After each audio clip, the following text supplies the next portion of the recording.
Pete Moore, Gunmark TV, and I'm with my colleague Mark Camoccio, who's the airgun guru on the website, as you well know. Hi there. And we thought, just to cheer your Christmas up, because let's face it, it's been a bit of a bum year, what with COVID, we're going to pick 5 guns we like the most from 2021. I'm going to obviously do 5 firearms, and Mark's going to do 5 air guns. So that's what we're going to do. So what do you think, Mark? Yeah, good idea. We're just going to sort of recap on our favourite stuff and what we've shown already, but sort of highlight the best stuff. That's the idea. And we'd like to wish you a Merry Christmas. Merry Christmas. And a Happy New Year. And here's to something a bit better. Have a great one, guys. The Reximex Myth was a cracking little rifle. It just handled really well. There's synthetic stocks, but they've got the styling really quite down to off to a T, and found it very accurate. And of course you've got your power adjuster feature on it, and it's all in for quite reasonable money. You've got a magazine system, etc.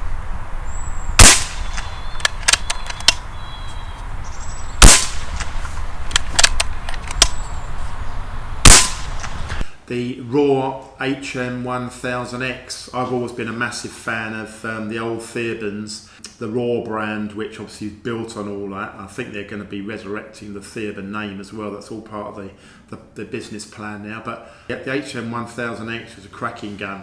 Everything, all those lovely bold features, sort of chunky, over-engineered breech system, nice side lever action. You got a very good trigger. I mean, one of my favourite guns at the minute is an old one of the impact rifles, which was the old Theorban in the UK, and it all follows that same blueprint pattern as you look back on our video on the HM1000. So it's got a pretty damn good trigger as well. But yeah, that's the HM1000X is a cracking gun, and I think it's quite exciting. They're going to be bringing in some other models. I've had sort of genuine ragged groups at I shot this over 45 yards. ATA Airborne. Again, I wasn't familiar with the ATA brand, but apparently they're a massive shotgun maker in Turkey, and the Airborne came out, and I think all in for about 400 quid, and it was, you just look at the finish on it and you can't quite believe it. But add to that, it had a regulated action which was pretty crazily consistent over the chronograph. That really was a cracking rifle, and everyone I know has seen it has been very impressed with those. I think we'll be probably seeing some more models coming from ATA, but yeah, it was that's a nice rifle, and as I say, the one I had on test was pretty damn accurate as well. Again, another side lever. This, as one of their sort of early air guns, is very impressive indeed. And obviously, ignore the scope, but you're getting the air gun for £400. Of course, we had quite an exciting highlight of the year was when BSA launched their brand new Ultra, the Ultra CLX, and yeah, that took us all by surprise. But they brought out a special edition in walnut, and we had the beach version through. But the finish on it, I mean, the whole brand new engineering processes that they're using, and they had a completely new breech block. I mean, the whole gun was new, bar a couple of old components. That lovely rocker safety at the back. There was a real sort of pedigree feel to it. They'd really gone up a level with it. But very compact, super compact hunting rifle, and very high quality finish. Again, it shot superbly on test. So yeah, the new BSA Ultra is definitely one to look out for. Push the bolt forwards and you're ready to go.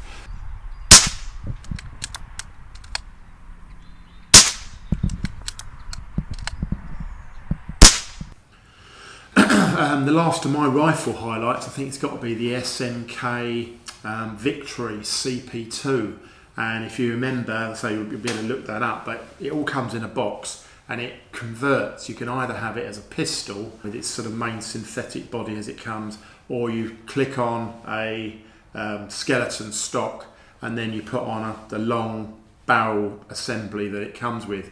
And very cleverly that converts the power to the right levels. It always reminds me of the old Sabata spaghetti westerns, and you've got this fantastic little compact rifle that you pieces together out of a briefcase, old Lee Van Cleef.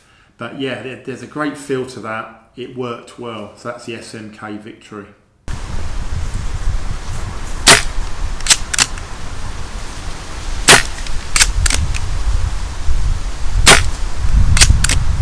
two products that I have to come back to again as real highlights for the year. I'm a massive fan, as I'm always boring people, of the Hill pump, and it's a quality brand in a sea of products on the market. If you want independence to fill your PCP, and they came out with the Mark 5 version, which it was quite a clever evolution. They sort of had a smaller diameter tube, so they're keeping the weight down, but it still had the pedigree and the ease of use and the smoothness of the original one. And yeah, I mean, I've had Hill pumps on the go. I think I'm on my second one after sort of upgrading, but I've used them for many years, so I'm a big fan. Highlight for me, the sports match products, quality sports match products as a British manufacturer amounts. I use all their stuff all the time and have done for years, very reliable. But the little RB5 or RB6, the little adapter blocks, and you can convert from dovetail to Picatinny or vice versa. They get you out of so many problems. You've got sighting issues, or you've got a new scope, you want to put it on another gun and easily chop and change. They're great little things, so inexpensive and superbly made. Yes, that's the Sports Match RB5 and RB6. But yeah, it's been an exciting year, so I hope you've enjoyed our stuff. So what's my top 5 firearms? First has got to be the Benelli LUPO.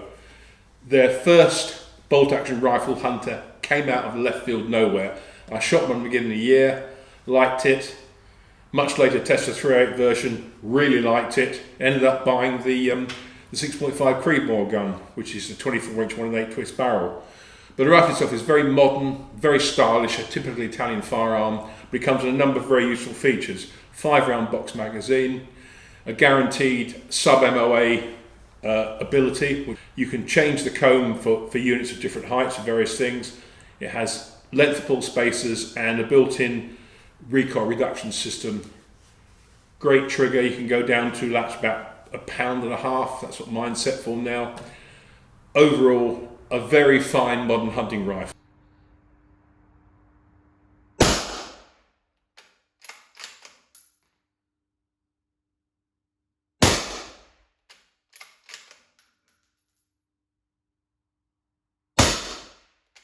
Next we have Sauer 404 Synchro XT.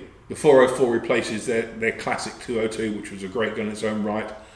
It's still a switch barrel as the original, nice and simple and easy to do, but they have made it a little bit more user friendly. For a start off, you no longer have to change the bolt. If you want to change caliber, you can just change the bolt head. It now has a QD scope now. The gun comes with a key called the sum key, which you can adjust the trigger weight, which gives you 4 different pull weights. Take off the fore end. It can also be used to change the barrel. Overall, a definite step up in many, many ways. The stock is synthetic. It's a thumb hole, which I love. It's got an adjustable comb. If you're looking for an upmarket rifle that will perform well, then the 404 is definitely the way to go.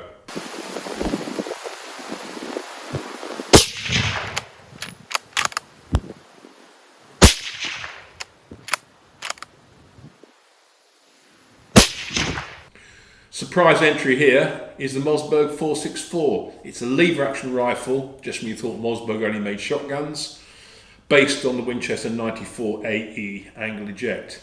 However, Mossberg have taken a look at what Winchester have done and they have definitely improved upon it. It comes with a safety catch, high-vis iron sight. It's currently only available in 30-30 Winchester, so it's a hunting gun, 6+1 capacity. Plus, the receivers are drilled and tapped for bases, no problem, put a scope on it, and it's a side ejector.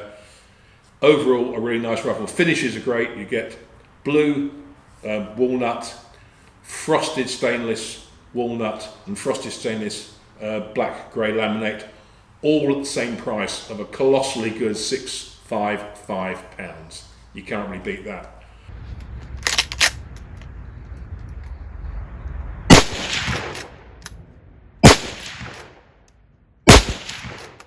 Another lever action, but totally different, Southern Gun Co.'s LAR 9mm lever action rifle, 9mm. Basically, it is based around the AR-15 chassis, but it is a Section 1 manual lever action. What they've done, they've got a Winchester type lever loop, and it's in front of the trigger guard, and it makes it very slick and easy to use.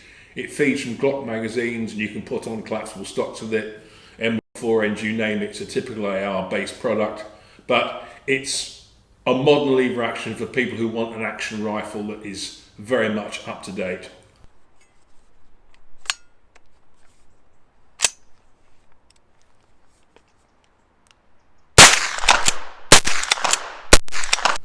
Finally, and something that I don't really like, but I do like, are long barrel revolvers. Chiappa RHINO, which is just really different. Someone's made a gun here that is designed to shoot. It has, say, a 12-inch barrel. It's got the obligatory coat hanger at the back, but the barrel is positioned at 6 o'clock in the frame rather than 12 o'clock. It's a double action, single action mech, has a decocker and a cocker.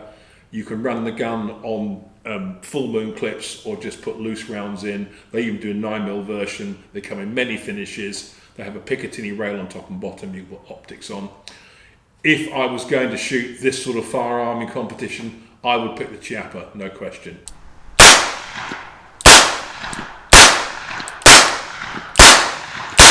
So that's some of my top choices for 2021. Lots more kit in 2022. And we'll just keep going as we are. So, as I said before, from me and Mark, Merry Christmas, Happy New Year, and let's get on with life.